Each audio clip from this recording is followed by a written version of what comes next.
Welcome back. So a flamethrower, a bathrobe, and house slippers. That combination on an icy driveway will leave you speechless. But first, a surprise military family reunion to remember. Here's today's good news stories. St. Petersburg Police Sergeant Samora Church said goodbye to her son back in July when he left for basic training. She was unable to attend his graduation due to COVID-19 restrictions and didn't expect him back home until January. But with a little help from her family and some St. Petersburg Police Department lieutenant, he surprised his mom just in time for the holidays. Sergeant Church said it was the longest she had ever been away from her son. And while Zoom is a good resource, it's just not the same as being there.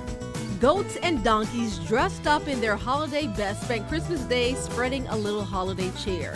About 40 people volunteered to walk the animals from Tiny Heine's traveling farm by the windows of residents in some retirement communities in Alabama.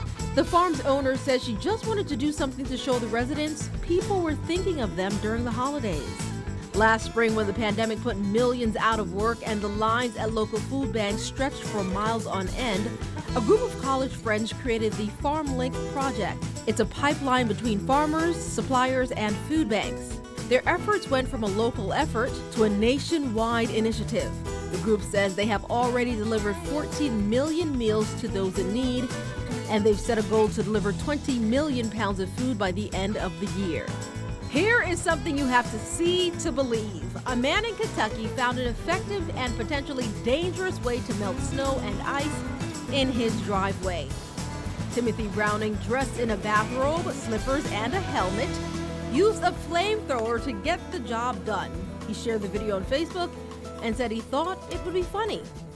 Wow.